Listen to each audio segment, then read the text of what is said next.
10 মিনিটে এক জেলা থেকে আর এক জেলা। ইছাপুর থেকে গঙ্গার ঘাট পার হলেই চন্দননগরে পৌঁছে যাওয়া যাবে মাত্র 10 মিনিটে। কিন্তু দুই পুরসভার বিবাদে তৈরি হওয়া যেটি উদ্বোধন করতে পারছে না ঘাট কর্তৃপক্ষ।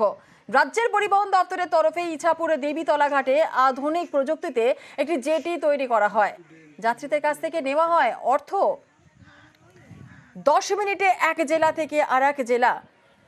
ইছাপুর থেকে গঙ্গার ঘাট পার হলেই চন্দননগরে পৌঁছে যাওয়া যাবে মাত্র 10 মিনিটে। কিন্তু দুই পুরসভার বিবাদে তৈরি হওয়া যেটি উদ্বোধন করতে পারছে না ঘাট কর্তৃপক্ষ। রাজ্যের পরিবহন দপ্তরের তরফ থেকে ইছাপুর দেবীতলা ঘাটে আধুনিক প্রযুক্তিতে একটি জেটি তৈরি করা হয়।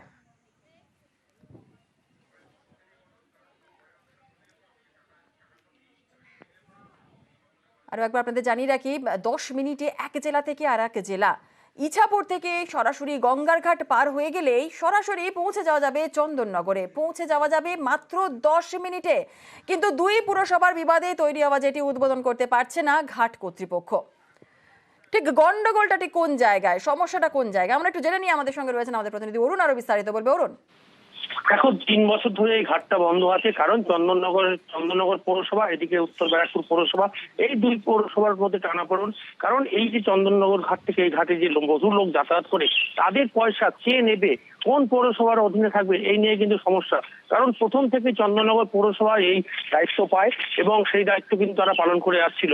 কিন্তু এখন লোক সংখ্যা প্রতিদিন জলপথে যাতায়াত করছে এবং পরিবহন দপ্তর যেভাবে এটিগুলোকে বাদিয়ে দিয়েছে, যেভাবে ফেরি পারাপার করছে, এতে অনেক সুবিধা হচ্ছে।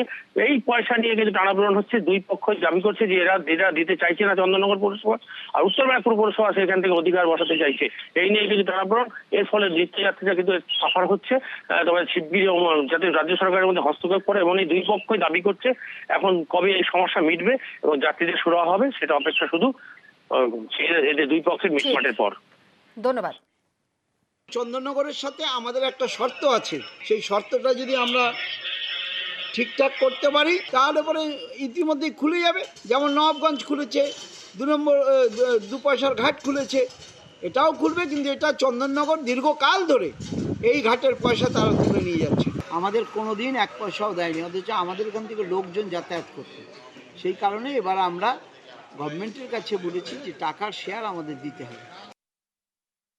আমরা মাল আনতে যেতে হয়, চন্দননগর ঘুরে আসতে হয়। এটা তো প্রশাসন দায়িত্ব, এটা চালু করে দেওয়া উচিত। অনেক দিন হয়েছে বন্ধ আছে, আর আমাদেরও মালপত্রের জন্য অসুবিধা হয়। আমাদের তো হয় নবগঞ্জ ঘাট পারো তো, নাহলে কি বাবুঘাট যেতে। অটোওয়ালাদের ভালো হবে, টোটোওয়ালাদের কিছু সংস্থান হবে, আমাদের যাতায়াতের সুবিধা হবে, পারাপারের সুবিধা হবে। একটা তো উদ্বোধন হয়ে রয়েছে, চালু হলে তো আমরা খুশি হব, ভালোই হবে।